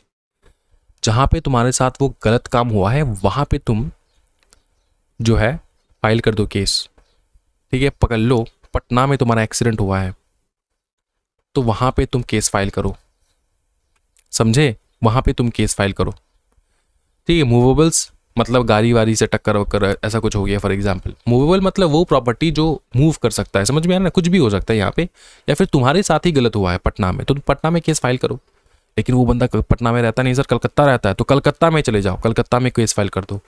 File either where the wrong was done, जहाँ पे गलत काम हुआ है, या फिर वहाँ पे जहाँ पे डिफेंडेंट रिसाइड करता है, रहता है या फिर काम करता है. ये प्लेंटिफ का चॉइस है, समझे. सेक्शन 20 बात करता है और बाकी सूट्स से related, other suits, residuary provisions. For all other suits file where, कहाँ पे फाइल करे, the defendant resides, carries on business और पर्सनली वर्क फॉर गेन. और मतलब जहाँ पे डिफेंडेंट रिसाइड करता है, सिंपल बात है, वहीं पे करो. फिर the cause of action arise, जहाँ पे वो गलत काम हुआ है वहाँ पे करो. Corporation deemed to carry on business at principal office, or if cause of action arises elsewhere, then it has a subordinate office there than that place to. For example, corporation से related, कोई company से related तुम्हारा कोई issue हुआ है तो company का registered office जहाँ पे है वहाँ पे फाइल कर दो. लेकिन सर रजिस्टर्ड ऑफिस के जो जहाँ पे है, फॉर एग्जाम्पल कलकत्ता है रजिस्टर्ड ऑफिस उनका, वहाँ पे मेरे साथ गलत नहीं हुआ, मेरे को हरियाणा में हुआ है गलत. तो इस कंपनी का अगर वहाँ पे ऑफिस है, क्या है बताओ ना, सबॉर्डिनेट ऑफिस अगर है वहां पे तो वहां पे कर दो. ठीक है, deemed to carry on business at its principal's office, और if cause of action arises elsewhere it has a subordinate office there then at that place too. तुम्हारे पास ऑप्शन है, अगर हरियाणा में तुम रहते हो और वहां पे उनके सबॉर्डिनेट ऑफिस भी है तो वहां पर भी केस फाइल कर सकते हो, कोई टेंशन वाली बात नहीं है. लेकिन हरियाणा में तुम्हारे साथ गलत हुआ है, ठीक, सॉरी कलकत्ता में गलत हुआ है और हरियाणा में तुम रहते हो और वहाँ पे उनका कोई ऑफिस कुछ नहीं है, तुम कलकत्ता चले जाओ, वहाँ पे जाके तुम केस लड़ो. लेकिन अगर तुम्हारा समय अच्छा है तो तुम्हारा हरियाणा में भी हो सकता है कि उनका रीजनल ऑफिस हो, सबॉर्डिनेट ऑफिस हो, तो वहाँ पे केस फाइल करते हैं ना. जियो का ऑफिस पकड़ लो, जियो का ऑफिस हर जगह पे, तो कहीं पे भी कर सकते हो केस फाइल, समझे. Set of counter claim and equitable set off, ये बहुत बढ़िया है भाई मेरे. Set of counter claim and equitable set of, इसका मतलब क्या होता है? सेट ऑफ का मतलब होता है सेट ऑफ कर देना. Defendant claims to adjust a debt owned by the plaintiff to them. Suit is for recovery of money. Legal. याद रखना, set off, counter claim and equitable set off. याद रखना, set off का मतलब ये होता है कि देख मैं तुमको समझाता हूं. ये तुम्हारा पकड़ ले प्लेंटिफ और ये है डिफेंडेंट. डिफेंडेंट जो है प्लेंटिफ से, प्लेंटिफ जो है डिफेंडेंट को कहता है कि भाई तूने जो मेरे से 10,000 रुपये लिया था वो दे. डिफेंडेंट दे नहीं रहा है तो प्लेंटिफ ने डिफेंडेंट के अगेंस्ट केस कर दिया 10,000 रुपये का. फिर डिफेंडेंट ने क्या किया, बोला कि भाई सुन, मैं भी तो तेरे से 8,000 रुपये पाता हूं ना, तूने 8,000 रुपये लिया था नहीं दिया, तो सेट ऑफ कर लेते हैं. वो क्या है? Set of. डिफेंडेंट क्लेम कर रहा है to adjust a debt owned by the plaintiff to them. ठीक है, condition, suit is for recovery of money. Suit file किसने किया? प्लेंटिफ ने. किसके लिए? 10,000 रिकवरी करने के लिए. उल्टा ही डिफेंडेंट ने बोला कि सेट ऑफ कर लेते, 8,000 तो मैं भी पाता हूं तुमसे. Defendant claims must be for asserted fixed sum of money. Sum must be legally recoverable, must be recoverable from the plaintiff. Parties must fill the same character, फिर must not exceed court's pecuniary limit. अब court की limit से बाहर नहीं होना, 4,000 करोड़ का वो वाला मामला नहीं होना चाहिए, ठीक है, सिंपल चीज है। Defendant claims must be for asserted fixed sum of money होना चाहिए, sum must be legally recoverable होना चाहिए, ऐसा नहीं होना चाहिए कि इलीगली पैसा दिया था तुमको ब्लैक बक मारने के लिए फॉर एग्जाम्पल। फिर must be recoverable from the plaintiff, plaintiff से तुमको पाना होगा ना, तभी ना जाके तुम लीगल सेट ऑफ करोगे। तुम कुछ पाते नहीं हो, 8,000 रुपये पाते नहीं हो प्लेंटिफ से, तो तुम किस बात का सेट ऑफ कर रहे हो, ठीक है। Must be recoverable from the plaintiff, plaintiff must fill the same character, can not set off personal debt against claim as trustee, ये अलग है, इसको छोड़ दो। Parties must fill the same character, मतलब कि ये इससे पाता है, ये भी इससे पाता है, तो सेम कैरेक्टर है इनका, समझ में नहीं आ रहा है? और समझाओ अच्छे से बबुआ, सुनो बबुआ। जो पार्टी पी है ना, मतलब पी से प्लेंटिफ, ई डी से डिफेंडेंट जो है, इनसे पैसा पाते हैं 10,000 रुपए, और इन रिटर्न डी जो है ये पी से पैसा पाते हैं 8,000 रुपए। तो दोनों तो लेनदार हुए ना, सेम कैरेक्टर है भाई मेरे। Parties must fill the same character. फिर देखो must not exceed court's pecuniary limit, ये तो भैया तुमको अगर समझाने लग जाऊं तो तुम बुर्बक हो। तुमको पता है पिक्यूनरी लिमिट मतलब, पिक्यूनरी मतलब मॉनेटरी, ये तो मैं बता दूं तुमको, पिक्यूनरी मतलब मॉनेटरी लिमिट एक्सीड कर रहा है कोर्ट का, ऐसा नहीं होना चाहिए। Must not exceed court's pecuniary limit, याद रख सकते हो पॉइंट के हिसाब से, इसलिए तो लिखा है सो दैट तुम लोग अच्छे से एग्जामिनेशन में दे पाओ। फिर देखो counter claim and equitable set of, counter claim equitable set of एक ही लाइन में समझा दूंगा। देखो काउंटर क्लेम मतलब ये प्लेंटिफ, ये डिफेंडेंट, पी ने क्लेम किया 10,000 रुपए का, डी ने क्लेम किया क्या 10,000 रुपए, मैं तो तुमसे 20,000 रुपए पाता हूं, वो कब निकालोगे? Defendant's independent claim against the plaintiff raised in the same suit can be for any right or claim, even damages not necessary a certain sum. Cause of action for counterclaim must arise before defendant files defense. Time limit expires. Must be within court's pecuniary limit, broader than set off, can raise from a different transaction. ठीक है, ये कुछ features है, same features as जो हम लोगों ने ऊपर देखा है, लेकिन सिर्फ इतना याद रखना, काउंटर क्लेम का मतलब होता है कि तुम ज्यादा क्लेम कर देना, काउंटर कर देना उसको। तुम मेरे से 10,000 रुपए, मैं तो तुमसे 20,000 रुपए पाता हूं भाई, वो कब निकालोगे? वो वाला चीज काउंटर क्लेम। इक्विटेबल होता है, इक्विटेबल क्लेम वो होता है जो इक्वल है, तू भी मेरे से 10,000 रुपए पाता है, मैं भी तेरे से 10,000 रुपए पाता हूं, वो होता है इक्विटेबल सेट ऑफ। ठीक है, समझे भाई मेरे? कोई दिक्कत वाली बात तो नहीं है भाई मेरे। एक ना छोटा सा तुम लाइन लिख लो, जिससे तुम्हारा जिंदगी का पूरा दुख दर्द जो है वो मिट जाएगा। यहां से लिख लो, ये counter claim equitable set of जो है ना, ये याद करने के लिए, ठीक है, and also at the same time legal set off, ये याद करने के लिए ये छोटा सा लाइन लिख लो। यहाँ पे यहीं पे कहीं पे लिख लो कि if a sued be for ₹10,000, be in the first hearing claims that he has receivable from A ₹15,000, ₹10,000 and ₹8,000। ठीक है, लिखा। then it is called counter claim, equitable set off and set off respectively। ठीक है, ये लिख लो, समझे? पैसा ज्यादा है, डिफेंडेंट तुमसे पैसा ज्यादा मतलब पाता है, तो counter claim. Equitable set of मतलब इक्वल पाते हो तुम दोनों, वो है equitable set of. And set of मतलब डिफेंडेंट थोड़ा पाता है, तुम ज्यादा पाते हो। ठीक है, कोई दिक्कत वाली बात तो नहीं है। आगे बढ़ेंगे हम लोग। टेम्पररी इंजंक्शन एंड इंटरलॉक्यूटरी ऑर्डर्स, बहुत ब्यूटीफुल है। टेम्पररी इंजंक्शन एंड इंटरलॉक्यूटरी ऑर्डर समझना। कोर्ट ना टेम्पररी इंजंक्शन कब पास करता? अच्छा, टेम्पररी इंजंक्शन है क्या? ये एक प्रकार का स्पेसिफिक एक्ट है। A court orders prohibiting a party from doing a specific act temporarily until the suit is decided. कोई भी काम कर रहा है, फॉर एग्जाम्पल कंस्ट्रक्शन चल रहा है, अब मेरे ही भैया लोग जो है, कजन ब्रदर्स, उनके ये प्रॉपर्टीज है, ठीक है, ये प्रॉपर्टीज़ इन्होंने बहुत टाइम पहले ख़रीदा था। अब इन प्रॉपर्टीज़ में दुकान है, ठीक है, कमर्शियल दुकानें हैं, कमर्शियल प्रॉपर्टीज़ है। अब इनमें यहाँ से यहाँ पे पकड़ लो, यहाँ पे पार्टी ए रहता है और ये है हमारे हमारे जो है दुकान भैया का, फिर ये पार्टी बी, ये सी एंड डी, ठीक है। और इसके पीछे ना, इसके पीछे जिन लोग से हम लोगों ने, मतलब भैया ने ये प्रॉपर्टी खरीदा, उनका बिल्डिंग है यहाँ पे पीछे ही, फॉर एग्जाम्पल, ठीक है। अब लिटिगेशन ये हुआ कि इनका जब नाना जी मर गया, मतलब नाना जी मतलब ये जो जिनसे हम लोगों ने ये प्रॉपर्टी खरीदा, कमर्शियल प्रॉपर्टी, इनका जो ग्रेट ग्रैंडफादर थे वो जब मर गए, ग्रेट ग्रैंडफादर नहीं, आई थिंक ग्रैंडफादर मर गए, उसके बाद जो उनका अभी नया लौंडा आया है ना मार्केट में, उनका ही पोता, उन्होंने क्या किया, उन्होंने केस कर दिया इन सारे शॉप ओनर्स के ऊपर कि ये जो प्रॉपर्टी हम लोगों ने खरीदा था ये प्रॉपरली खरीदा नहीं गया था, ठीक है। इसमें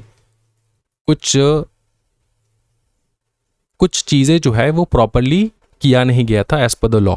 ये उनके हिसाब से, नए लौंडे के हिसाब से ये बात चल रहा है। अब ये केस चल रहा है, लगभग 4 साल हो रहा है भाई मेरे। हुआ क्या कि ये जो नया लौंडा आया है ना मार्केट में, ये खोलना चाहता है मॉल, और ये मॉल उनका तो प्रॉपर्टी यहाँ पे है पीछे, हमारे शॉप्स के पीछे। अब ये शॉप्स के पीछे मॉल नहीं खोल सकता क्योंकि शॉप्स के आगे जो है ना ये मेन रोड है, ठीक है, ये मेन रोड जा रहा है, अंडरस्टूड।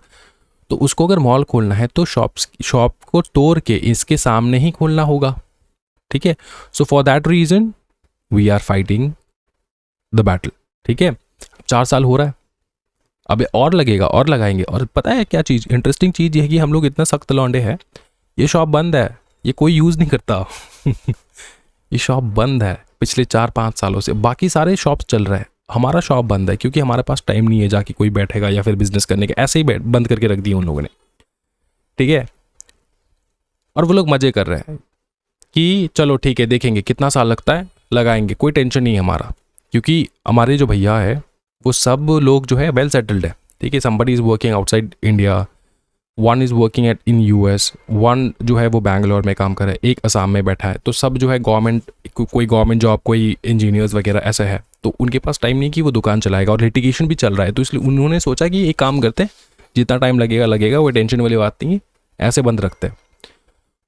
तो उन्होंने क्या किया मैं तुमको समझाता हूँ कि ये जो नया लौंडा आया ना मार्केट में, उन्होंने पीछे के जो पूरे उनकी बिल्डिंग है सब तोड़ दिया, सिर्फ उनका दुकान का, अगर ये जो दुकान है इसका अगर बैक स्टोरी मैं तुमको बताऊं, दुकान के पीछे ना, ये दुकान का ये मेन रोड है और ये दुकान का पीछे, यहाँ से जो है, यहाँ से उनका प्रॉपर्टी स्टार्ट होती है, ये पूरा तोड़ दिया, ठीक है। और दुकान का सिर्फ एक वॉल जो है ना वो बचा है, ये सिर्फ वॉल बचा है, और ये वॉल 1-2 ईंटा जो है वो गिर भी चुका है, क्योंकि ये अटैच थे ना, प्रॉपर्टीज अटैच थे, तो इसलिए ये प्रॉपर्टी जब टूटा तो इनके यहाँ पे थोड़ा दरार वरार आ चुका था, और यहाँ पे ये शॉप्स वगैरह है, ठीक है, और यहाँ पे ये रोड है, रोड जा रहा है, अंडरस्टूड, ये शॉप्स वगैरह है।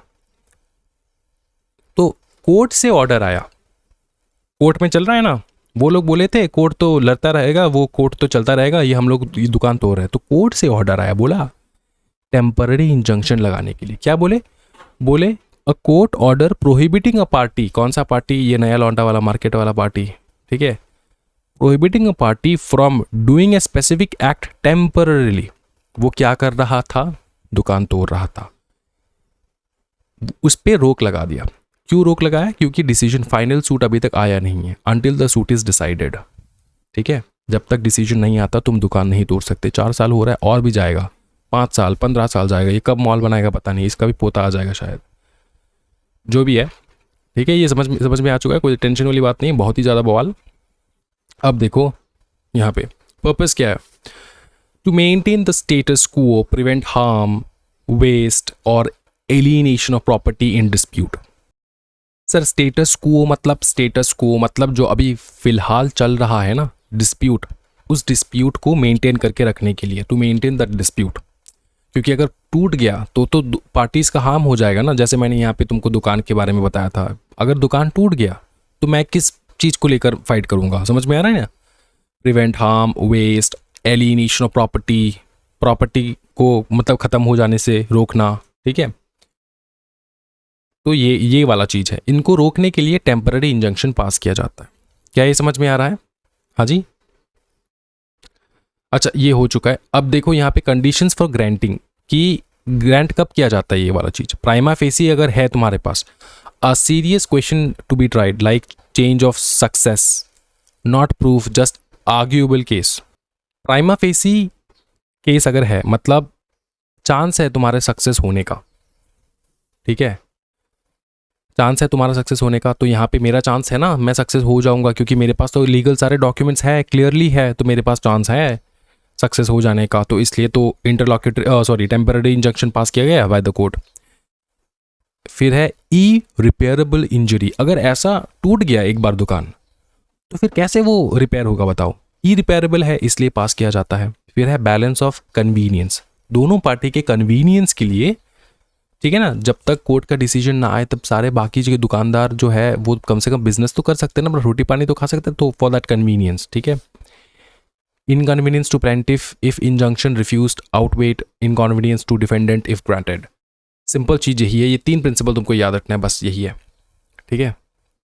फिर आता है इंटरलॉक्यूटरी ऑर्डर। इंटरलॉक्यूटरी ऑर्डर का मतलब क्या होता है सर? इंटरलॉक्यूटरी ऑर्डर, हाँ जी बताओ ना। जब सब्जेक्ट मैटर पेरिशेबल ऑब्जेक्ट हो जाता है ना, ये देखना मैंने एप्पल ड्रॉ करके रखा है, जब सब्जेक्ट मैटर पेरिशेबल ऑब्जेक्ट हो जाता है ना, पेरिशेबल ऑब्जेक्ट, तो क्या किया जाता है पता है? इस ऑब्जेक्ट को हम लोग सेल कर देते हैं। क्या कर देते हैं? सेल कर देते हैं। सेल करने के बाद जो पैसा हमको मिलता है वो पैसा कोर्ट अपने पास रख लेता है, और जब डिसीजन फाइनल ऑर्डर आता है, जिस भी पार्टी जीत जाएगा उस पार्टी को ये पैसा दे देता है। कोई भी डिस्प्यूट है, पकड़ लो सेब के ट्रक से रिलेटेड, एप्पल के ट्रक से रिलेटेड कोई डिस्प्यूट है, तो क्या होगा बताओ? यही होगा ना, सेब तो पैरिश हो जाएगा 2 साल तक अगर डिसीजन नहीं आया तो इसलिए उसको सेल करके हम लोग पैसा रख लेते हैं। देखना भाई मेरे, orders made during the pendency of a suit before final judgment, interim sale, order to sell movable property which is perishable or likely to decay quickly, perishable goods, example सेब, ठीक है। Detention, prevention, inspection, order to detain, preserve और inspect property, allow entry to land, building, take samples, conduct experiments, इन वजह से भी जो है ना ये डिटेंट करने के लिए, प्रिवेंट करने के लिए, इंस्पेक्शन करने के लिए भी इंटरलॉक्यूटरी ऑर्डर पास किया जाता है। लास्ट है deposit of money, if the party admits holding money deliverable item as trustee और belonging to another party, court can order deposit in the court और डिलीवरी। पकड़ लो कोई मनी से रिलेटेड कोई इशू है, मनी रिलेटेड अगर कोई भी किसी प्रकार का इशू है तो क्या होगा? वो डिपॉजिट जो है, पैसा जो है वो जमा तो रहेगा ना, किसके पास? हो सकता है कि तुम्हारे या तो प्लेंटिफ के पास हो सकता है या तो तुम्हारे डिफेंडेंट के पास हो सकता है। तो कोर्ट ऑर्डर कह सकता है, ऑर्डर दे सकता है कि डिपॉजिट कर दो कोर्ट में, जब डिसीजन आएगा तब पैसा हम लोग दे देंगे वापस। तो इन 3 केसेस में, ठीक है, पेंडेंसी है कोर्ट का, तब ये पास होता है। नॉर्मली इंटरलॉक्यूटरी ऑर्डर जो है, ये 3 केसेस याद रखना, एक है इंटीरियम सेल कर देना गुड को, पेरिशेबल नेचर है, दूसरा है डिटेंशन, प्रिवेंशन, इंस्पेक्शन, तीसरा है deposit of money. In 3 cases में इंटरलॉक्यूटरी ऑर्डर पास किया जाता है। क्या ये समझ में आ रहा है? कोई दिक्कत वाली बात नहीं है? अच्छा, रीड करना, डिटेंशन, प्रिवेंशन, इंस्पेक्शन क्या है, रीड कर लियो ये चीज। अच्छा, अब आता है मेन वाला part, institution of a suit. Suit कैसे फाइल होता है, होता क्या है, एक स्टेप देखेंगे हम लोग, बहुत ब्रिलियंटली देखेंगे, कोई टेंशन नहीं लेना, एकदम बवाल। तो इंस्टीट्यूशन ऑफ सूट जो है वो आपको बहुत अच्छे से समझना है। इंस्टीट्यूशन ऑफ सूट मतलब सूट को फाइल करने का procedure. How to start a suit begins by presenting a plaint to the court. Plaint मतलब a formal document stating the plaintiff's claim. Plaintiff क्या क्लेम करना चाहता है, कि उसके साथ क्या गलत हुआ है। Must be presented in duplicate, must contain concise fact the plaintiff relies on, fact must be proved by an affidavit. Affidavit भी बनाएगा कौन? प्लेंटिव। क्यों? एफिडेविट में क्या होता है सर? एफिडेविट में तुम प्रॉमिस करते हो कि मैं जो भी मटेरियल फैक्ट्स प्रोड्यूस कर रहा हूं कोर्ट के सामने वो एकदम सही है। फिर देखो एसेंशियल्स ऑफ ए सूट।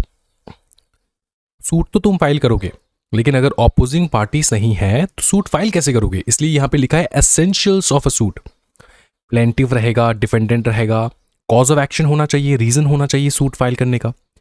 फिर है सब्जेक्ट मैटर होना चाहिए, the thing issue in dispute, for example property, money, right, extra, relief claim, और तुम जो सूट फाइल कर रहे हो तुम क्लेम के लिए फाइल कर रहे हो ना, तो वो एसेंशियल इंग्रेडिएंट है यहाँ पे। What the plaintiff wants the court to grant, for example damages, injunction, possession.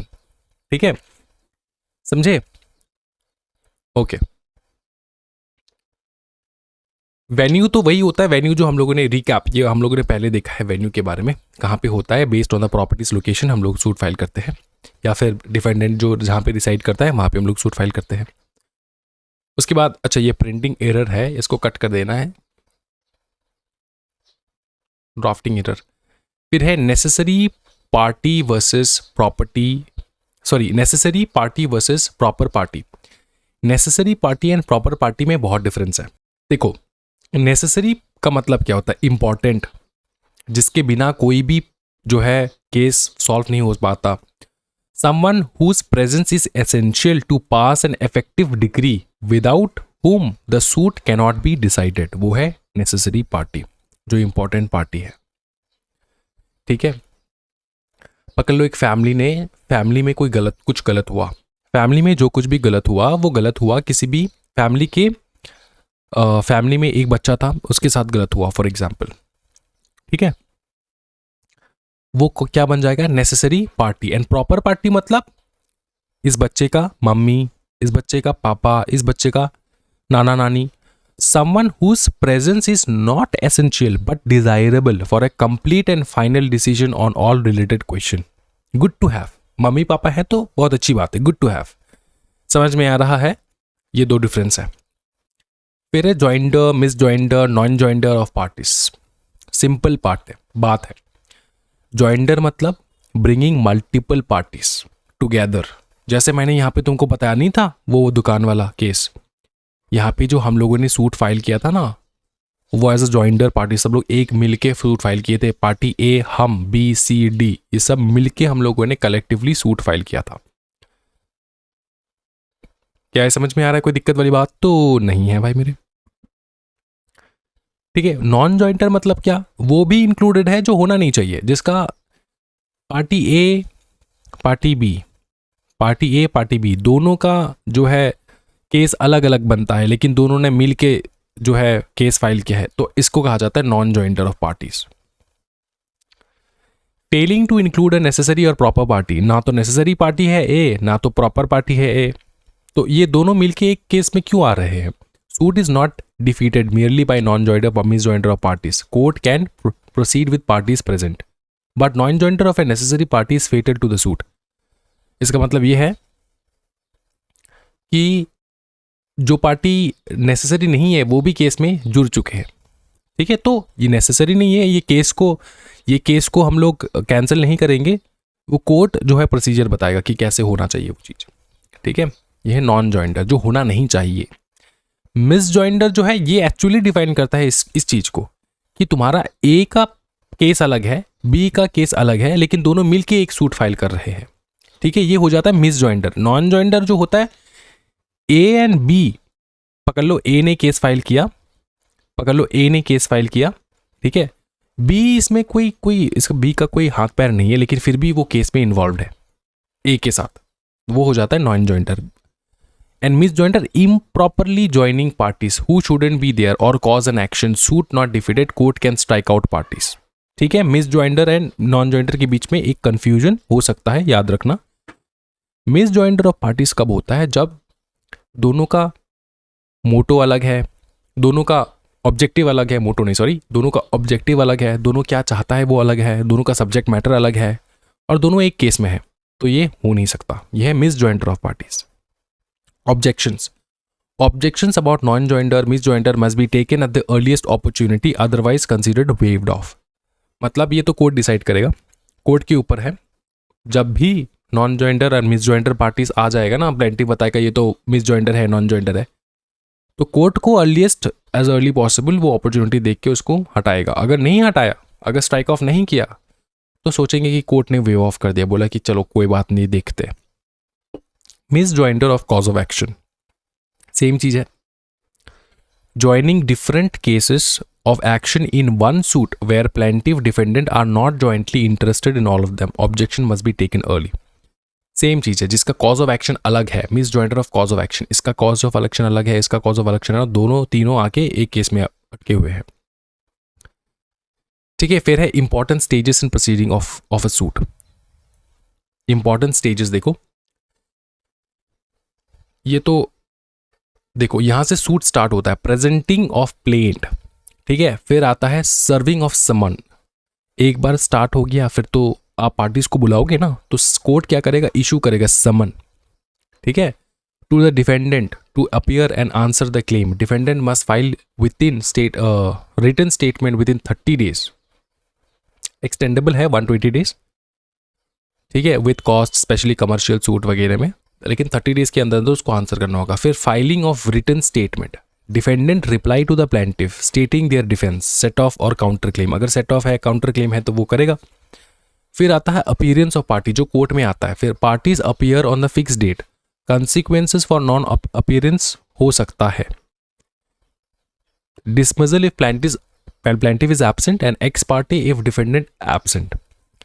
देख अच्छे से समझना इस चीज को, डिसमिसल तब होगा अगर प्लेंटिफ ही एब्सेंट है, प्लेंटिफ कोर्ट के दिन आया ही नहीं, ठीक है।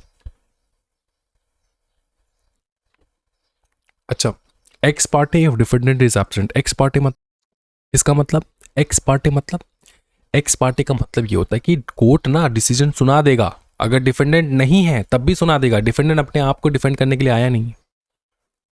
समझ में आ रहा है? हाँ जी। इट रेफर्स टू प्रोसीडिंग और decisions made by a court without requiring all the parties to be present. Court ने डिसीजन सुना दिया, पार्टीज प्रेजेंट नहीं था, कौन प्रेजेंट नहीं था, डिफेंडेंट प्रेजेंट नहीं था, तुम अपने आप को प्रोटेक्ट करने के लिए प्रेजेंट नहीं थे तो हमने डिसीजन सुना दिया। और प्लेंटिव जो है वो अगर एब्सेंट हुआ तो केस तो डिसमिस ही हो गया भाई मेरे, ठीक है। फिर है एग्जामिनेशन ऑफ पार्टीज, एग्जामिनेशन होता है पार्टीज का। फिर फ्रेमिंग ऑफ इशू, क्या इशू है उसका फ्रेमिंग होता है। ये तुमको सिर्फ बोल्ड वाले स्टेटमेंट्स को ही याद रखना है, बाकी तो तुम भीतर में बना के लिख दोगे। डिस्कवरी एंड इंस्पेक्शन होता है, इन्वेस्टिगेशन जब होगा तो डिस्कवरी होगा, इंस्पेक्शन होगा। फिर एडमिशन ऑफ एविडेंसेस, जो भी फैक्ट्स वगैरह है वो एडमिशन होगा कोर्ट में, ठीक है। फिर हियरिंग ट्रायल स्टार्ट होगा, parties present evidences to support their cases, arguments होंगे, फिर होगा जजमेंट, फिर होगा प्रिपरेशन ऑफ डिक्री, डिक्री मतलब वो फाइनल जजमेंट जो आता है वो, फिर एग्जीक्यूशन ऑफ डिक्री, डिक्री को कंप्लीट भी तो करना होता है। तो ये पूरा स्टेज है, कंप्लीट स्टेप्स है of filing a suit. Suit file करने के से पहले तक एंड तक क्या क्या होता है, 13 स्टेप में कंप्लीट हो जाता है। After execution of the decree, decree pass कर दिया, एग्जीक्यूट नहीं हुआ तो काय का डिक्री, एग्जीक्यूट होना इंपॉर्टेंट है, तो execution of decree is very very important, याद रखियो। नेक्स्ट आता है delivery of summons, summon delivery करना इंपॉर्टेंट है, आंसर है यस। पर्पस क्या है, to inform the defendant about the suit and requiring appearance, ठीक है, कि तुमको इन्फॉर्म करेगा कि भैया तुमको आना है, ठीक है। अच्छा, समन में क्या होगा, कंटेंट क्या होगा, डेट होगा, अपीयरेंस किस दिन आना है उसका डेट होगा। वेदर फॉर इशू सेटलमेंट और final disposal, require production of documents defendant relies on, copy of plaint attached. इसका मतलब ये है कि जो समन जाएगा ना, समन में क्या लिखा होगा स्पेशली बताओ ना। एक तो पहली बात है, अगर अपीयर होना है सामने तो डेट लिखा होगा, कौन से दिन में तुमको आना है, ठीक है। अच्छा, किस इशू के लिए लिखा है, ठीक है, for issue of what, settlement या फिर फाइनल डिस्पोजल, ठीक है। या फिर रिक्वायर हो सकता है कि कोई डॉक्यूमेंट प्रोड्यूस करने के लिए बोला जाए डिफेंडेंट को, है ना, कि बोला जाए कि भैया प्लेंटिफ तुम्हारे अगेंस्ट केस किए, तुम्हारे पास ये डॉक्यूमेंट है, ये लेकर आइयो उस दिन क्यों कोर्ट में, तो वो लेकर आना है उसको, ठीक है, डॉक्यूमेंट्स को। फिर कॉपी ऑफ प्लेंट अटैच्ड, मतलब समन के साथ एक कॉपी भी जाएगा, जो कंप्लेंट हुआ है उसका कॉपी तो जाएगा ना, सील होगा, साइंड होगा। मोड ऑफ सर्विस, पर्सनल भी जा सकता है, डायरेक्ट भी जा सकते हो, हाथ में हाथ दे के दे सकते हो, तुमको टेंशन वाली बात नहीं। सिग्नेचर ले लेना कि उन लोग रिसीव किया ना, सिग्नेचर ले लेना, ठीक है। कोर्ट ऑफिसर खुद जा सकता है और approved by courier service, courier service भी द्वारा जा सकता है, स्पीड पोस्ट वगैरह, फैक्स, ईमेल। रिफ्यूजल अगर हुआ तो ये मान के चलेंगे कि डिलीवरी हुआ है, अगर रिफ्यूज कर दिया तुमने, हम मान के चलेंगे डिलीवरी हुआ है, वैलिड सर्विस हुआ है। अब तुम कोर्ट में आके बोल रहे हो कि नहीं मेरे को तो मिला नहीं, अब वो पोस्टमैन बोलेगा कि तुमको तो हम दे रहे थे, तुमने बोला नहीं लोगे, तो कोर्ट ये मान के चलेगा कि ये सम्मान तुमको पहुंच गया है, तुमने रिफ्यूजल किया तब भी। एफिक्शन या फिर एफिक्सेशन। एफिक्सेशन का मतलब क्या होता है? If defendant avoid service. If defendant क्या बताओ? If defendant avoids service, court can order affixing copy on courthouse notice, board and defendant's last known residence। ठीक है, इसका मतलब क्या है कि डिफेंडेंट भाग गया है, उसको पता चल गया कि उसके अगेंस्ट केस हुआ है, भाग गया, तो उसके घर के बाहर चिपका देंगे भाई, अफिक्स कर देंगे तुम्हारे घर के बाहर, notice board, defendant last known residence, business place पे चिपका देंगे कि तुमको हम सम्मन दे रहे हैं, तुम देखो ना देखो, तुम कहीं पे भाग जाओ। सम्मन देने का मतलब होता है एकदम आदर तरीके से तुमको बुलाना कोर्ट में। अगर तुम नहीं आए भाई, नहीं आए तो तुमको वारंट निकालना पड़ता है। सम्मन के बाद आता है वारंट, और कोई उपाय नहीं है। अगर सर कंपनी को भेजना चाहे तो किसको भेजेंगे? सेक्रेटरी को देना, कंपनी सेक्रेटरी तुमको देंगे ना, डायरेक्टर, प्रिंसिपल ऑफिसर, ठीक है। बाय पोस्ट और बाय रजिस्टर्ड ऑफ और टू रजिस्टर्ड ऑफिस, कहाँ पे देना है? कंपनी के रजिस्टर्ड ऑफिस या फिर प्रिंसिपल प्लेस ऑफ बिजनेस, कहीं पर भी हो वहां पे तुमको भेजना है। सर्विस ऑन पार्टनर, पार्टनर मतलब अगर पार्टनरशिप फर्म वगैरह है ना, तो किसी भी एक पार्टनर को सर्व हो गया मतलब पूरे सबको सर्व हो गया। ऑन एनी पार्टनर और manager at the place of business. Outside jurisdiction send to court in the area of service. इसका मतलब ये होता है कि अगर बगल ले कोई बंदा रहता है नैनीताल में, या फिर बगल ले कोई बंदा रहता है पुणे में, तो पुणे में अगर कोई बंदा रह रहा है और कलकत्ता हाईकोर्ट जो है वहाँ पे केस चल रहा है, समन भेजेगा कलकत्ता हाईकोर्ट, तो पुणे वाले बंदे को कैसे भेजेगा? पुणे वाले कोर्ट में समन जाएगा कोलकाता कोर्ट से, डायरेक्शन देगा पुणे वाले कोर्ट को कि समन भेजो इसको।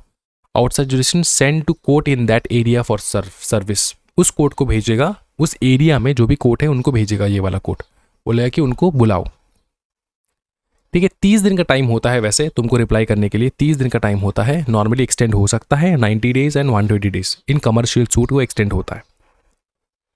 फिर आता है defence, appearance, consequences and non appearance. ये होमवर्क है, ये वाला तुमको एकदम बेसिक रीड करना है सिर्फ। डिफेंस का मतलब क्या होता है? अपने आप को डिफेंड करना, ठीक है। Defendant must file with in stipulated time, 30 से 120 डेज जो तुमको पता है। Must specifically deny allegations not admitted. तुमने एडमिट कर लिया तो तुम कौन सा डिफेंडेंट? तुम डिफेंडेंट नहीं हो, तुम हो क्रिमिनल, तुम हो गिल्टी। एडमिट नहीं करोगे तब ना जाके बनोगे ना डिफेंडेंट। फिर मस्ट राइज न्यू फैक्ट्स, तुम नया ऑब्लिगेशन, नए फैक्ट्स दिखाओगे, ऑब्जेक्शन करोगे।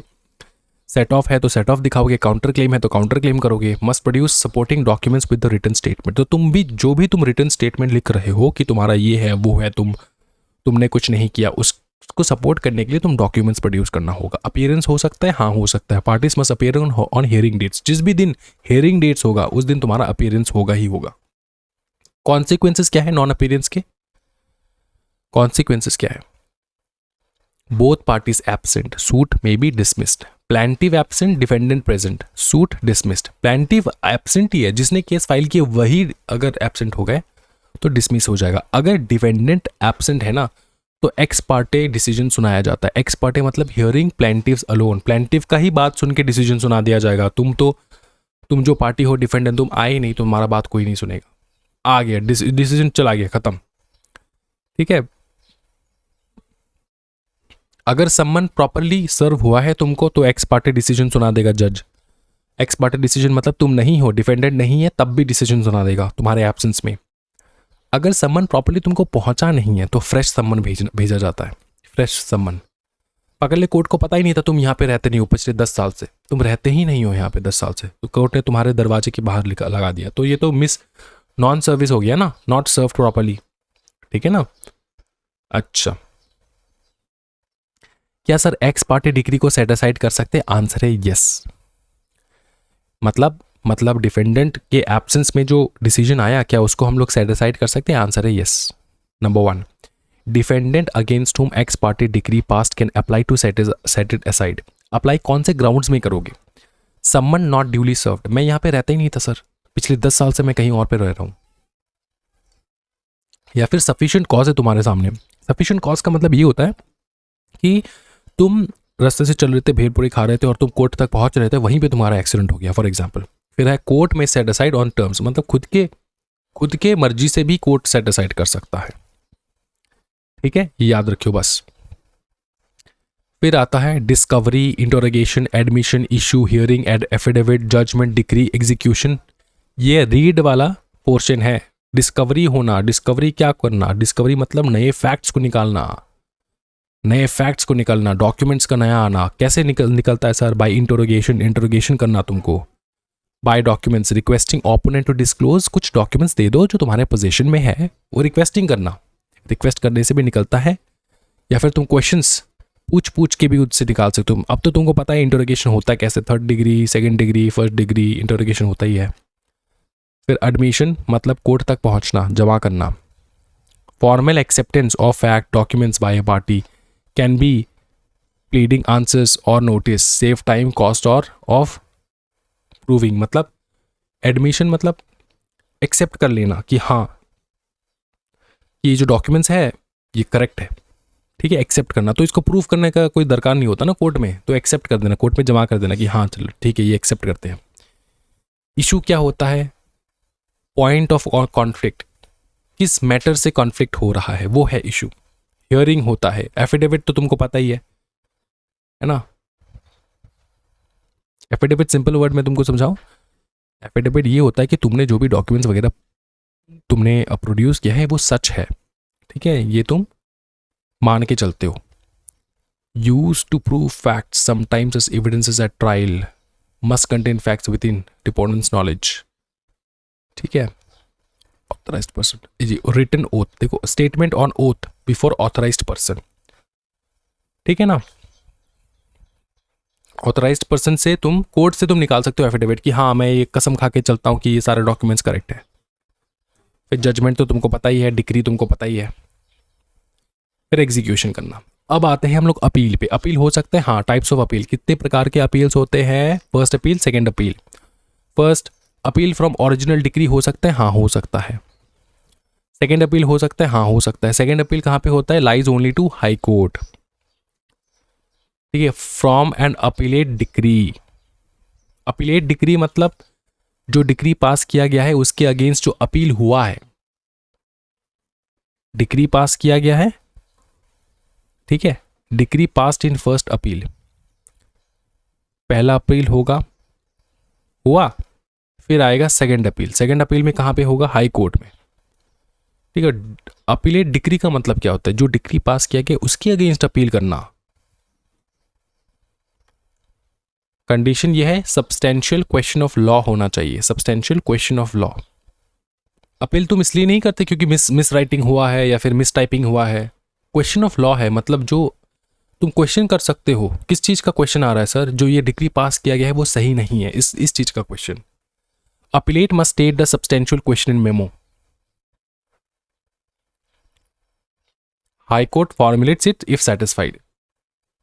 क्या ऑर्डर से अपील हो सकता है? नॉर्मली फर्स्ट अपील तो हो ही जाता है। क्या सुप्रीम कोर्ट में अपील हो सकता है? हाँ हो सकता है, from high court. High court से उसके बाद जाएगा सुप्रीम कोर्ट तक। Obviously substantial question of law होना चाहिए, substantial question of law.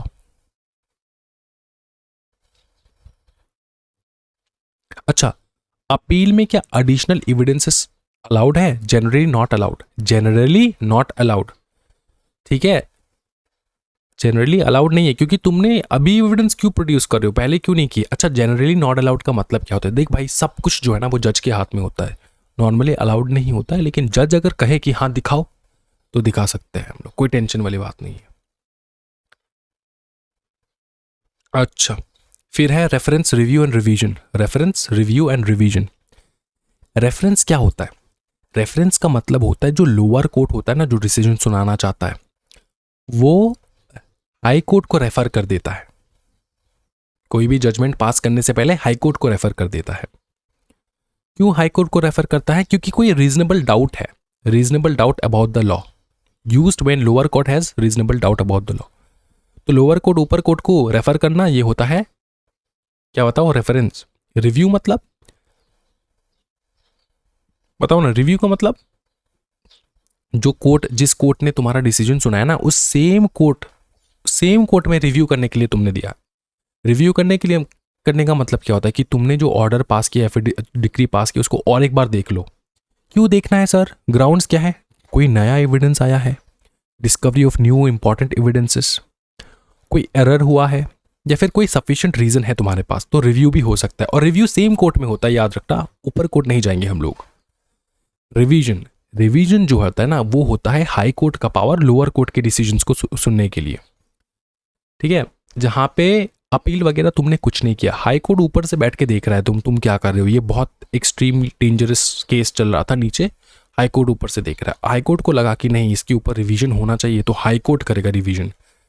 Power of high court to examine the record of a case decided by a subordinate court. जहाँ पे appeal वगैरह नहीं हुआ हाई कोर्ट, वो हाई कोर्ट खुद जाके मांग रहा है कि दिखाओ ये कोर्ट, ये केस हमको दिखाओ, हमको देखना है। तो ये इसको कहा जाता है रिवीजन, जहाँ पे हाई कोर्ट अपना पावर एक्सरसाइज करता है। कौन से ग्राउंड्स में रिवीजन होता है सर? सबऑर्डिनेट कोर्ट ने जो डिसीजन सुनाया वो उसके पावर में ही नहीं था, उसके जुरिस्डिक्शन में ही नहीं था। सबऑर्डिनेट कोर्ट फेल हो गया, ठीक है, to exercise jurisdiction vested in it. Subordinate court acted illegally और विदाउट मटेरियल इरेगुलरिटी। इलीगली या फिर मटेरियल इरेगुलरिटी जो सबऑर्डिनेट कोर्ट ने एक्ट किया, सबऑर्डिनेट कोर्ट ने पहले तो इलीगली काम किया, या फिर मटेरियल फैक्ट्स जो है उसको उसने सच्ची मतलब सही निष्ठा से उसने देखा नहीं है। तो कोई ऐसा केसेस में हाई कोर्ट और रिवीजन वगैरह होता है। रिवीजन का मतलब क्या होता है? तुम जज के नाम पे तुम धब्बा हो, याद रखना, ये बहुत रेयर है। हाई कोर्ट जो है रिवाइज करता है।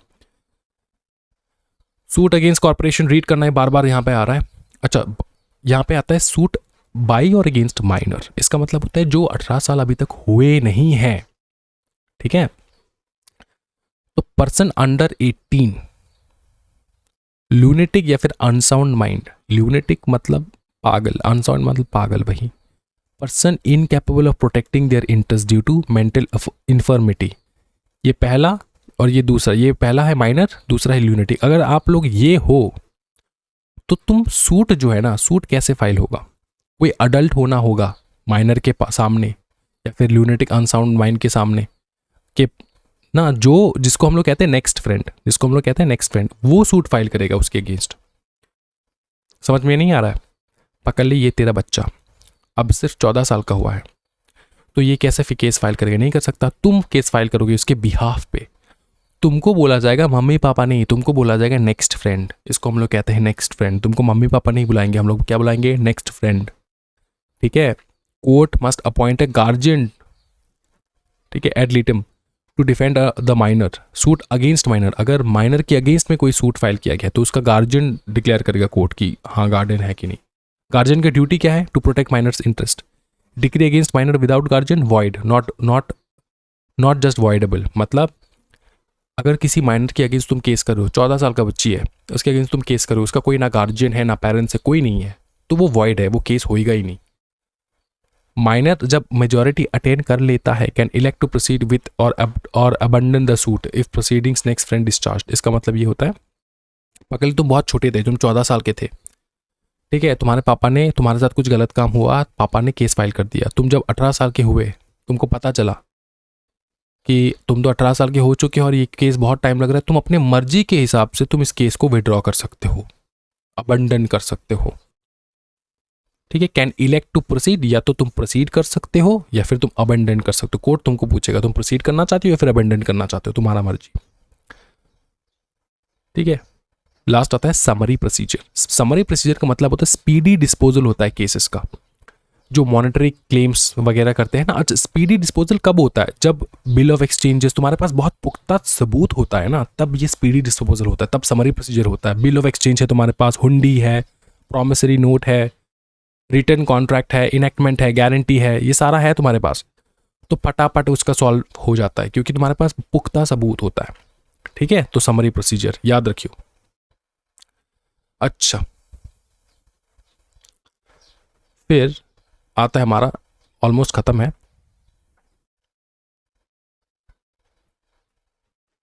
Power of civil court and their exercise by tribunal.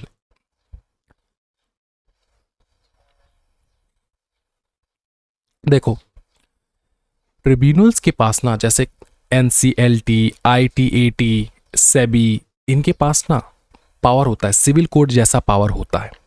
जैसे कि कॉमन पावर इंक्लूड समोनिंग, बुलाना प्रस्तुत होने के लिए, एग्जामिन करना ओथ पे, भगवत गीता के ऊपर हाथ रख के बोलो तुमने ऐसा नहीं किया। Enforcing attendance of a person, attendant लगवाने के लिए किसी को इन्फोर्स कर सकते हो, भैया तो अटेंडेंट लगाने आ जाना। Requiring discovery and production of documents, receiving evidences, affidavits, issuing commissions for examination, examining witness documents, ठीक है, dismissing for default, deciding x Partey, setting aside dismissal, x Partey order, set aside भी कर सकता है, set aside भी कर सकता है एक्स पार्टे वाले ऑर्डर को, उसने खुद पास किया, खुद सेट असाइड कर दिया या फिर डिसमिस कर दिया। फिर सर एक्स पार्टे क्या है, अभी तो बताया था भाई, डिफेंडेंट के एब्सेंस में अगर कोई जजमेंट पास किया जाता है उसको कहा जाता है x Partey. Requisition, public record, ये समझ में आ चुका है सर। अच्छा, बाकी यहाँ पे कमर्शियल कोर्ट्स के बारे में बहुत कुछ बताया गया है। यहाँ पे एक बार लास्ट हम लोग टॉपिक पर लेंगे, commercial court to provide speedy act adjudication of high value commercial disputes. Commercial dispute है तो कमर्शियल कोर्ट में जाओ, वहाँ पे कमर्शियल जो जज बैठते हैं ना वो कमर्शियली लिटरेट होते हैं, उनको पता है कि क्या होता है, नहीं होता है, ये होता है, वो होता है। Involving ease of doing business. What is commercial dispute? Commercial dispute वो होता है जो सेक्शन 2 सबसेक्शन 1 क्लॉज C में लिखा है, includes disputes related to trade, contracts, property use in commerce, IPR। IPR मतलब sir IPL, Indian Premier League नहीं, IPR मतलब बताना भाई मेरे, बताना, कोई स्टूडेंट है जो बता सकता है IPR। इंटेलेक्चुअल प्रॉपर्टी राइट भाई मेरे, भूल जाते हो क्या? पेटेंट, कॉपीराइट, वो वाला मैटर है। Minimum value of dispute must be 3 lakh. पहले 1 करोड़ था, उसके बाद रिड्यूस कर दिया गया है। अच्छा, ये बाकी रीड करना है, ठीक है। 120 डेज का सबमिशन स्टेटमेंट रिकॉर्ड करना, वही सेम चीज है, ठीक है। तो ये हो चुका है, ये तुम्हारा कुछ है नहीं इसमें, ये तुम रीड कर लेना, बहुत इजी था। इतना याद रखो, it is more than sufficient. और ये थोड़ा रीड कर लेना, इसके साथ ये पूरा चैप्टर कंप्लीट हो जाता है भाई मेरे, ठीक है। तो कमर्शियल कोर्स हो चुका है, बाकी ये सब कुछ हो चुका है, पूरा हम लोगों ने चैप्टर कंप्लीट कर लिया। देखो अच्छे से देखो, जो इंपॉर्टेंट थे, नॉन इंपॉर्टेंट थे, सब कंप्लीट कर लिया। रिवीजन के चक्कर लग ही नहीं रहा, लग रहा है कि पूरा हम लोगों ने क्लास करवा लिया, समझे ना भाई मेरे। तो इसी के साथ ना ये आपका प्यारा सा सिविल प्रोसीजर कोड जो है वो खत्म होता है, ठीक है। और नेक्स्ट क्लास हम लोग क्रिमिनल प्रोसीजर कोड देखने वाले। अच्छा सुनना, ये जो civil procedure code, criminal procedure code, ऐसा नहीं कहना है अब से कहना है law relating to criminal procedure, क्योंकि कोड वगैरह हट चुका है। अब नेक्स्ट क्लास तुमको देखोगे, देखो नेक्स्ट क्लास तुम क्या देखने वाले हो भाई मेरे, नेक्स्ट क्लास तुम ये देखने वाले हो, नेक्स्ट चैप्टर। इसके बाद जो चैप्टर है ना वो भौकाल चैप्टर है भाई मेरे, सच्ची में बता रहा हूँ, भौकाल देखने को मिलता है भाई। भारतीय न्याय संहिता, भारतीय नागरिक सुरक्षा संहिता, भारतीय साक्ष्य अधिनियम, BNS, BNSS, BSA, ठीक है, जो रिपील करता है हमारे इंडियन पेनल कोड को, क्रिमिनल प्रोसीजर कोड को एंड इंडियन एविडेंस एक्ट को। याद रखियो भाई मेरे। आज के वीडियो में इतना ही भाई मेरे, thank you so much everyone, happy learning guys, bye bye, take care, do like and subscribe to channel, share it with your friends and family, and hope so कि आप लोग का कोई भी डाउट हो कमेंट सेक्शन में जरूर पूछना, कोई डाउट हो टॉपिक से रिलेटेड भी डाउट हो ना, कमेंट सेक्शन में जरूर पूछना है। एंड हमारे टेलीग्राम चैनल को जरूर ज्वाइन कर लेना है। टेलीग्राम चैनल में क्या होता है सर, टेलीग्राम चैनल में बवाल होता है। टेलीग्राम चैनल में आपको हम लोग बहुत सारे नोट्स वगैरह शेयर करते हैं, and also at the same time आपको नोटिफिकेशन वगैरह मिलता रहेगा। आपका CS एग्जीक्यूटिव के पास करने का ड्यूटी हमारा, कोई टेंशन वाली बात नहीं है, ठीक है।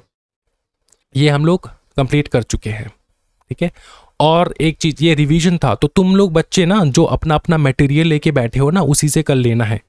ये मटेरियल हम लोग प्रोवाइड नहीं कर सकते बिकॉज ये हमारा रेगुलर मटेरियल है, ठीक है। एंड ये मटेरियल आप लोग परचेज ज़रूर कर सकते हैं फ्रॉम आवर स्टोर्स, हमारे ई बुक्स ले सकते हो या फिर आप हमारा मटेरियल भी चूज़ कर सकते हो, हार्ड कॉपी वो भी चेकआउट कर सकते हो। आज की वीडियो में इतना ही भाई मेरे। Thank you so much everyone, happy learning guys, bye bye, take care.